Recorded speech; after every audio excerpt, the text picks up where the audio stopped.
Assalamualaikum warahmatullahi wabarakatuh. Allahumma salli ala Muhammad wa ali Muhammad. Saya pengen sedikit klarifikasi terkait video saya kemarin yang viral, yang melaknat Abu Bakar As-Siddiq, laknatullah alaih. Dan saya meminta maaf sebesar-besarnya untuk kepada umat Islam yang di Indonesia atau di luar sana, karena saya telah membuat kegaduhan, bahkan bisa membuat perpecahan di umat Islam ini.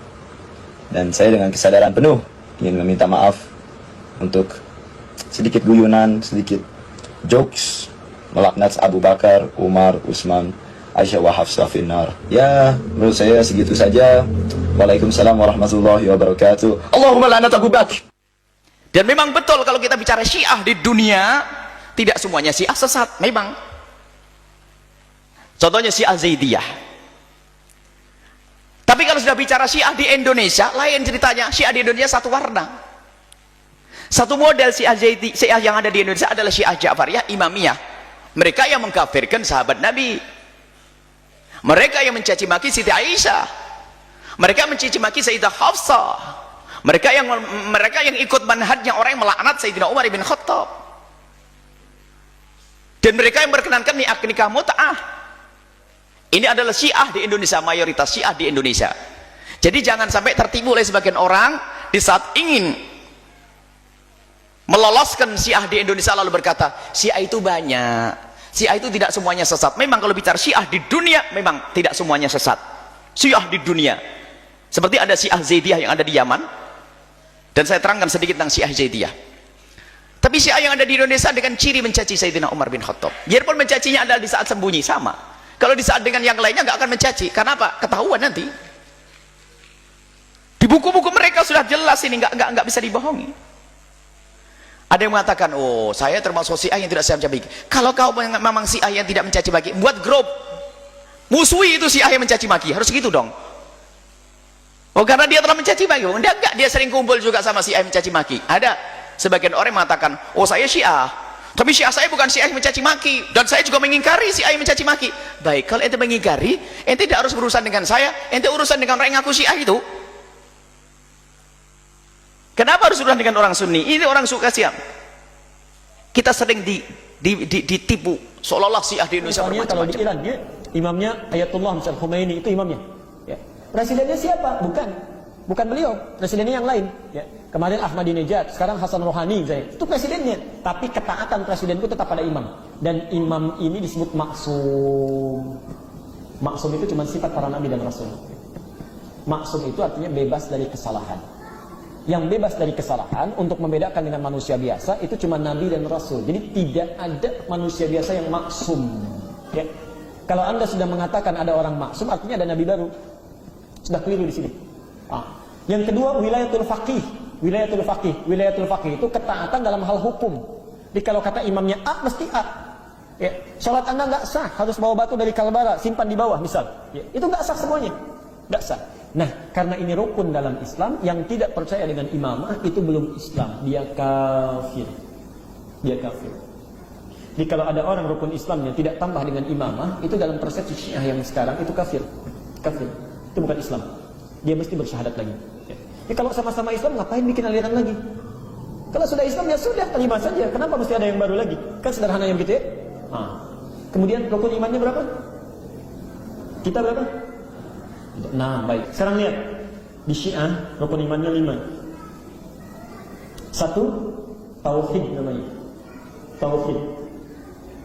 2, nubuwah, kenabian. Ketiga, imamah yang tadi. Yang keempat, al-adlu, keadilan. Dan yang kelima, al-ma'ad, kepulangan. Jadi cuma 5, gak ada 6. Saya langsung buat aturan cepat saja. Aturan cepat dalam kaidah akidah. Sederhana. Tidak perlu bicara alirannya, tidak perlu bicara madhabnya. Kalau Anda klaim tentang Islam tapi beda rukun Islam dan rukun imannya, maka bukan Islam. Selesai. Apapun namanya. Contoh, rukun Islam 5, syahadatnya asyhadu an la ilaha illallah, tiada Tuhan selain Allah, yang Tuhannya bukan Allah, bukan Islam. Selesai masalah ya? Asyhadu anna Muhammad Rasulullah, nabinya Muhammad. Yang nabinya bukan Muhammad bukan Islam. Yang nabinya Ahmad itu bukan Islam. Selesai. Ahmadiyah misalnya pengikut Ahmad itu bukan Islam. Jadi kalau mereka mengatakan sudah bukan Islam saja selesai masalah. Karena nabinya harus Muhammad. Apalagi hilang Allahnya, hilang Muhammadnya. Syahadatnya nggak ada. Ya pasti bermasalah. Dan lima tidak berkurang, tidak nambah. Sekarang kalau nambah satu pasti bukan Islam. Karena cuma 5 saja. Rukun iman apalagi pasti 6. Kalau kurang 1 nambah 1 pasti bukan. Pasti bukan. Jadi di sini bisa disimpulkan, kalau ada orang-orang apapun namanya melanggar rukun Islam dan rukun iman, maka bahasa yang paling gampang itu pasti bukan Islam. Ya. Makanya Nabi tegas menyampaikan satu masa akan muncul orang-orang, ya kan, yang mencela sahabat-sahabat Nabi, menegaskan itu hukumannya luar biasa, lebih daripada orang musyrik, orang kafir. Orang kafir aja nggak begitu. Ya. Orang kafir aja nggak begitu. Baik.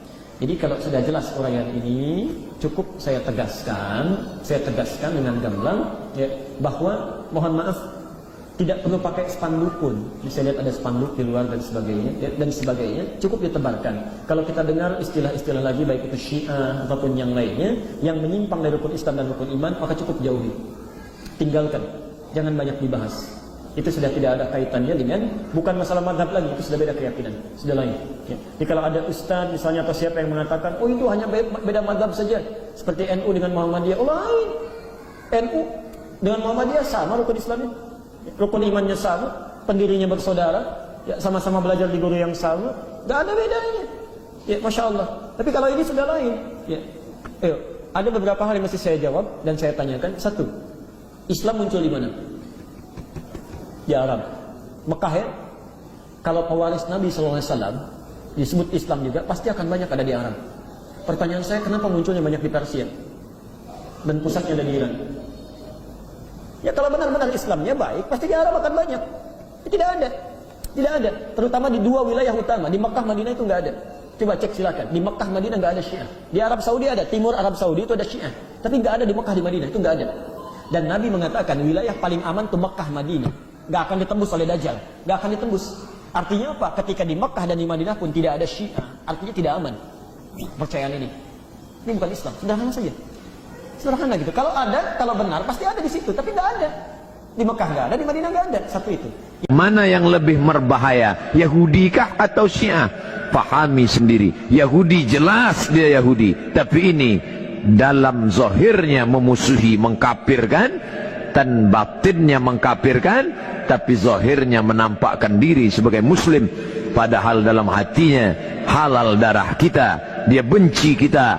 Jangankan kita, Abu Bakar dan Umar pun dia bacakan selepas salat subuh doa laknat sonamai Quraisy, Allahumma la'anaihima, laknatlah 2 berhala Quraisy, Abu Bakar dan Umar. Dalam kitab mereka katakan Abu Bakar laknatullah alaih. Kalau Abu Bakar laknatullah alaih, apalagi Abdus Somad.